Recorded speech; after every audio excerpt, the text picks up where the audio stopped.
বেলায়েতের মুর্শিদ যারা, বেলায়েতের মুর্শিদ যারা, বেলায়েতের মুর্শিদ যারা, আল্লাহর সন্ধান পাওয়া যায়।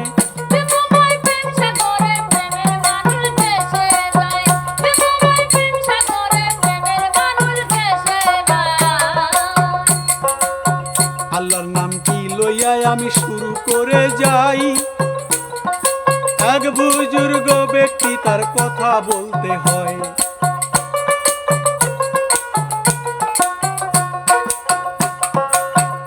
কেউ হযরত শায়েখকে জিজ্ঞাসা করিল তখন, দৃশ্যমান বস্তু সময়ের সাথে অদৃশ্য কিনা, আল্লাহর দাসত্তা কি রূপ তিনি বলে তখন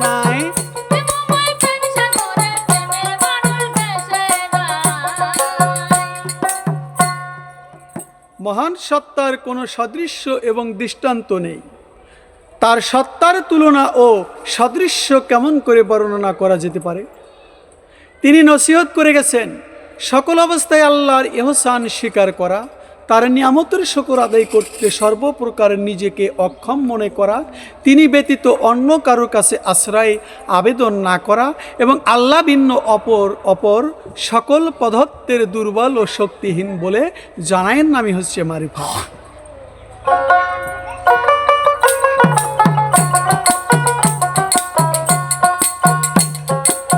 তরিকতপন্থীর এমন অবস্থা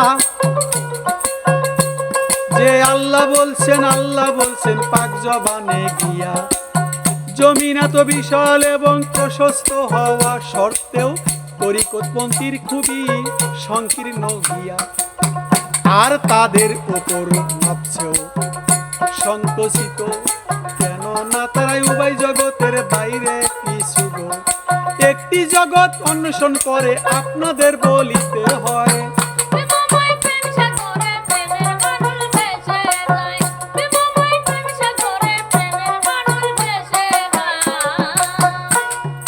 প্রশ্ন করেছেন তরিকতপন্থীর অবস্থা। এই যে আল্লাহ বলেছেন জমিন এত বড় বিশাল এবং প্রশস্ত হওয়া সত্ত্বেও তরিকতপন্থীর জন্য খুবই তা সংকীর্ণ, ছোট্ট মনে হয়, আর তাদের উপর নফসও সংকুচিত, কেননা তারা উভয় জগতের বাইরে অন্য একটি জগৎ অন্বেষণ করেছেন। জান্নাতবাসীরা বেহেশতের মধ্যে যে আনন্দ ও শান্তি ভোগ করেছেন, আল্লাহ প্রেমিকরা প্রেমের আগুনের মধ্যে নিজেদেরকে দগ্ধ করে তার চেয়ে বেশি অধিক আনন্দ ও শান্তি পেয়েছে। নিজেকে ভালোবাসার অর্থ নিজেকে ধ্বংস করা।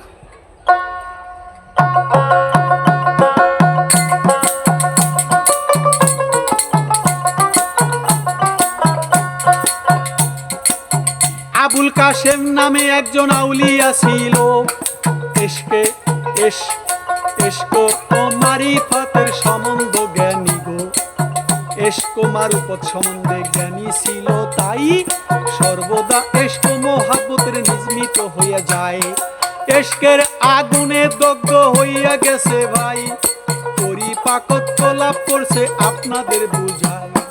তিনি স্বাধীনতা এবং জামনার কুতুব ছিল, ধীরে ধীরে তার কথাটি বলিতে হইল।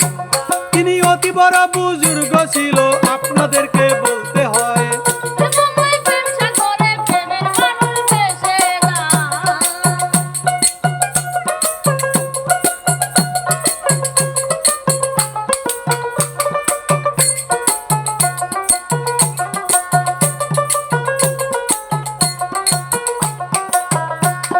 হযরত আবুল কাশেম নাশারবাদী রহমাতুল্লাহ এশক মারিফত সম্বন্ধে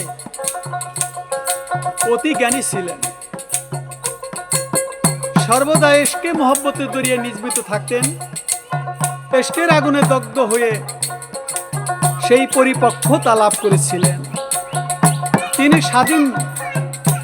তিনি স্বাধীন চেতা এবং জামানার কুতুব ছিলেন। তিনি অতি বড় বুজুর্গ লোক, অতি উচ্চ অবস্থায় মর্যাদার অধিকারী ছিলেন। সমস্ত আউলিয়া কেরামের মধ্যে সকলের অতি উচ্চ স্তরে শরীক লোক ছিলেন।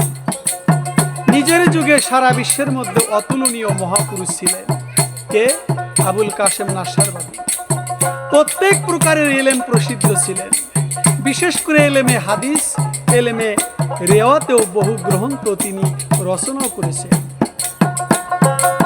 তরিকতের ক্ষেত্রে খুবই সূক্ষ্মদর্শী ছিল, বড় চিন্তাবিদ ছিল, জীবনীতে প্রমাণ করিল এশকে এলাহির পদার্থ আবেগে পরিপূর্ণ ছিল যে এই আউলিয়া।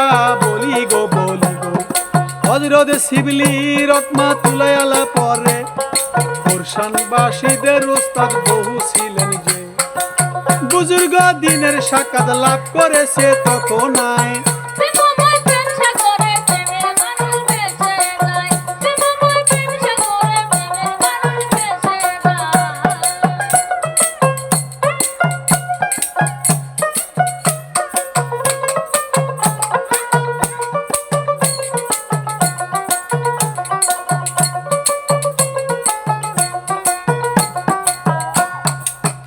তৎকালে পরবর্তী যুগের আউলিয়াদের মধ্যে ইবাদত ও পরহেজগারিতে সাধ্য সাধনায় সমকক্ষ কেউ ছিল না। তার দীর্ঘকাল মক্কা মুআজ্জামায় খানা কাবার প্রতিবেশী রূপে বসবাস করেছিলেন কে? আবুল আব্বাস নাশসারবাদী। আল্লাহ পাকের ইশক ও মহব্বতের মধ্যে এমন নিবিঘ্ন ছিলেন যে একদিন ইশক ও মহব্বতের প্রবল আবেগ দমন করতে না পেরে লঙ্গি কোমরে জড়িয়ে অগ্নিপূজকদের অগ্নিকুণ্ডের চারিদিকে ঘুরে বেড়াতে লাগলেন। লোকে তার এই অবস্থা দেখে তাকে জিজ্ঞেস করলো, আপনার একই অবস্থা? তিনি বললেন, আমি নিজের কাছে অস্থির এবং পেরেশান হয়ে পড়ছি। আমি সেই মহামহিম আল্লাহকে খানায় কাবার মধ্যে বহু তালাশ অন্বেষণ করছি, কোথাও তাকে পাইনি। এখন এখানে খোঁজ করে দেখছি, হয়তো এখানে তার কোনো সন্ধান পেতে পারি। তাকে না পেয়ে আমি এখন এত অন্যায় পায় হয়ে পড়েছি, কি করব স্থির করতে পারছি না। এটা শুনে লোকেরা তার প্রতি বিরূপ হয়ে তাকে নিশাপুর থেকে বহিষ্কার করে দিলেন। বর্ণিত আছে, তিনি একদিন কোনো এক ইহুদিকে বললেন, আমাকে অর্ধ দান এবং দিরহামের অষ্টমাংশ কর্জ দাও। আমি বুজাহ চাউল এবং বার্লির পানি থেকে প্রস্তুত এক প্রকার নেশাবিহীন শরাব খরিদ করব। ইহুদি বলল, যাও, আমাকে বিরক্ত করো না। তিনি চলে এলেন। একটু পরে আবার ফিরে এলেন, বললেন, দাও। ইহুদি আবারও অসন্তুষ্ট প্রকাশ করল।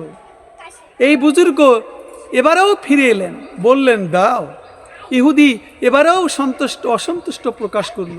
তিনি আবার চলে গেলেন। চতুর্থবারে আবার গিয়ে বললেন, এবার দাও ভাই। ইহুদি বলল, তুমি কেমন লোক হে? অর্ধদাঙ্গের জন্য এমন উৎপীড়ন সহ করেছ, আর এখান থেকে নড়ছ না। তিনি বললেন, ফকিরি কি কোনোদিন নড়ে? ফকিরি কোনোদিন নড়ে না। এরা তো এমন লোক যে এদের উপর অবস্থা অবতীর্ণ হয় যা পাহাড়েও বরদাস্ত করা সম্ভব হয় না, অথচ এরা তা সহ করে থাকে। তোমার এই সামান্য কর্কশ কথা, ধমক, যা তাদের কাছে তৃণের ন্যায় তুচ্ছ, এটা কি তাদেরই বাঞ্ছিত দ্রব্য থেকে বিরত রাখতে পারে? ইহুদি এটা শুনে তৎক্ষণাৎ তাহাকে বলল, আপনি আমাকে মুসলমান করুন। এই বলে সে মুসলমান হয়ে গেল।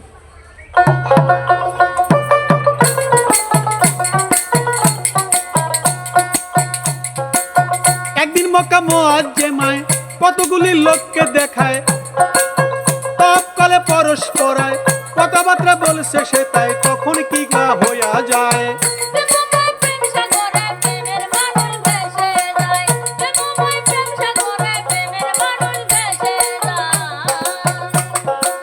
সকালবেলা লাগলো মেলা, সকালবেলা লাগলো মেলা, সকালবেলা লাগলো মেলা, বিকালবেলা ভেঙে যায়।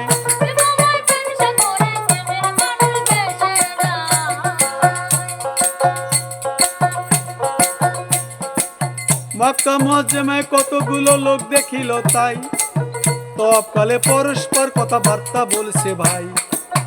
এই বুজুর্গ তৎক্ষণাৎ গিয়া কিছু আগুন তাই লাকড়ি নিয়ে এলেন বাইরে, এলেন ওই জায়গায়।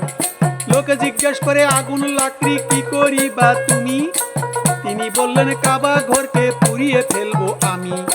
এই সমস্ত অমনোযোগ গাফেল বান্দারা সকলে আল্লাহর প্রতি মনোযোগী হয় না।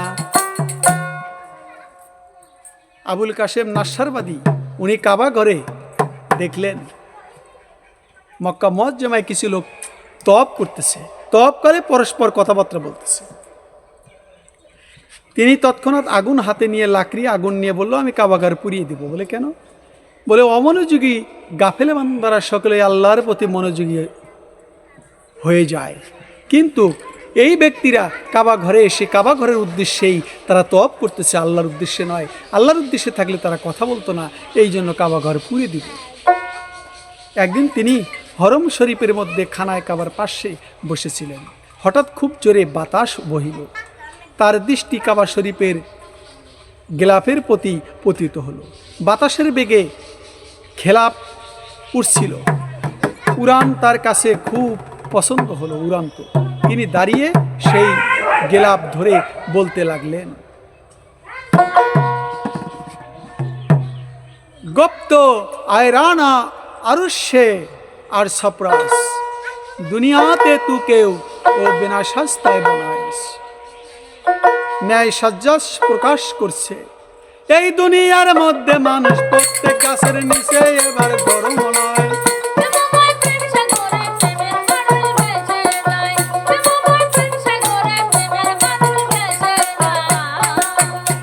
দুনিয়ার মধ্যে মানুষ প্রত্যেক বাবুল গাছের নিচে গরম পিপাসায় মরেছে। আপনাদের যাই বলে তোমার এই কৌশল কতদিন পর্যন্ত তোমাকে যদি আল্লাহ একবার ঘরে বলে থাকেন তাহলে আমাকে তিনি 100 বার তাই। আমার বান্দা বলছেন তাহলে তোমার এত গর্ব কিসের হয়? তাই তো আল্লাহর ওলির কথা বোঝা বড়ই আমার দায়।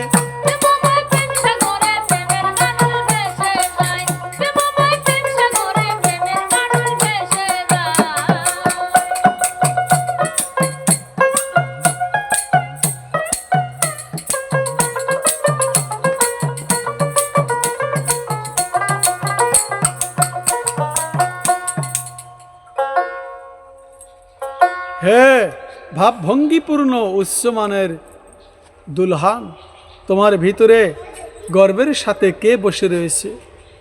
তুমি দুলহানের ন্যায় সাজসজ্জা প্রকাশ করেছ। আমি দুনিয়ার মধ্যে প্রত্যেক বাবুল গাছের নিচে গরম পিপাসায় মরছে। বর্ণিত আছে আবুল কাশেম নাসারবাদী পথের সম্বল না নিয়ে শুধু আল্লাহর উপর তাওয়াক্কুল করে 70 বার হজ করেছিলেন। একদিনে তিনি মক্কা শরীফে কোনো এক পথ দিয়ে যাচ্ছিলেন। প্রতিমধ্যে তিনি ক্ষুধার্ত পিপাসার্ত কিস ও দুর্বল একটি কুকুর দেখতে পেলেন। দুর্বল কুকুরটিকে এই বুজুর্গ দেখিল, তাকে খেতে দেওয়ার মতো কিছুই ছিল না গো। তাই আবুল কাশেম নাসারবাদী বুজুর্গ কি করে পিপাসার্থে, তাই তিনি উচ্চ স্বরে ডাকলেন একটি রুটি কলাকে। রুটির পরিবর্তে 40 হজের সওয়াব খরিদ করিতে ইচ্ছুক কেউ আসো কি? এবার বলিল তাকে। একজন এসে বলে হ্যাঁ আমি আছি, তোমাকে জানাই। তিনি 40টি হজ তার কাছে বিক্রি করে দেয়। সেই খরিদ করলো 40 হজের বিনিময়ে রুটি কিনে নিল। এর উপর সাক্ষীও রাখিল তিনি রুটিটি নিয়ে এবার কুকুরটিকে দিয়ে দিল। কোন একজন বুজুর্গ লোক এই ঘটনাটি দেখে কাশেমকে বলিল। নাসারবাদীর কাছে এসে তাকে ঘুষি মারিল, বললেন ওহে নির্বোধে আমি তোমায় বলি গো, তুমি কি করিলে? 40 বার হজ করে দিয়ে দিলে হজটা একটা রুটির বিনিময়ে। তুমি কি মনে করেছো যে 40 হজের বিনিময়ে একটি রুটি খরিদ করতে হয়?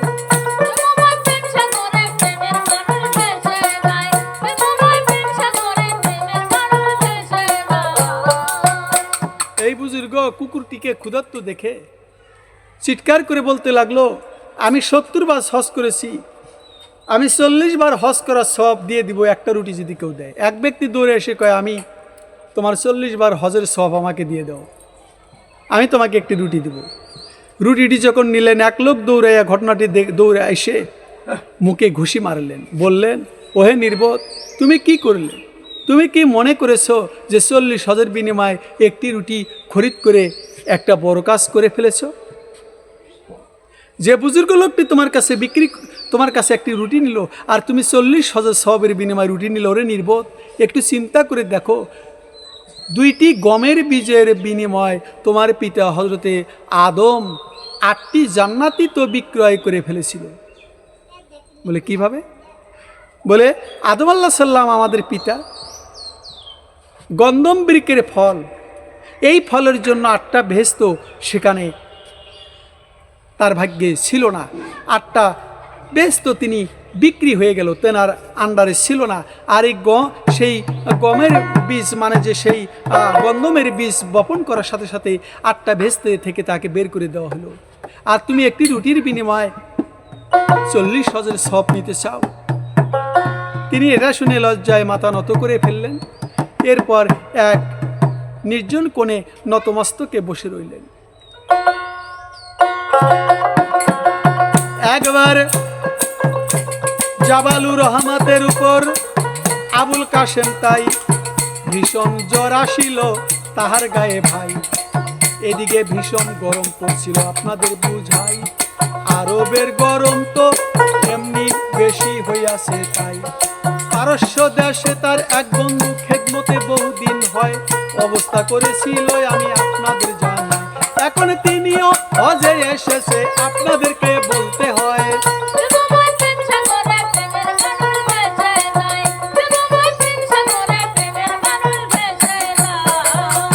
তিনি তার শিয়রে এসে উপস্থিত হইল, জিজ্ঞাসা করিল, হযরত কি হইল গো? আপনি এখন জ্বরের উত্তাপ আরবের গরমের পতিত হয়েছেন, কোনো প্রয়োজন থাকলে বলুন, কি করব এখনো? আমি তা পূর্ণ করার চেষ্টা করিব, তোমাকে জানাই। তিনি বললেন, হ্যাঁ, মন চায় একটু ঠান্ডা পানি দিলে একটু আমি খাইতে চাই। লোকটি এটা শুনে খুব পেরেশান হয়ে যায়, কেননা এখন এমন গরম হচ্ছিল যে গরমের চোটে কঠিন পাথর পর্যন্ত গলে যাচ্ছিল। ঠান্ডা পানি কোথায় পাওয়া যাবে? এখানে ঠান্ডা পানি কোথায়? এইরূপ ভাবতে ভাবতে তার শিয়র থেকে উঠে একটি পেয়ালা হাতে বের হয়ে নিলেন। কিছু দূর অগ্রসর হতেই একখণ্ড মেঘ দেখা দিল। তৎক্ষণাৎ তা থেকে শিলাবৃষ্টি আরম্ভ হলো। এটা দেখে লোকটি ভাবল, এটা হজরতে আবুল কাশেম নাসারবাদীর কেরামত। আরও মজার ব্যাপার হলো, সেই শিলওয়ালা, সেই শিলগুলো কি যেন হয়ে গেল, ঘটনাটি বলতে হলো। সেই শিলগুলো কি হইল তোমাকে জানাই, এই কুদরতির ভেদ আমি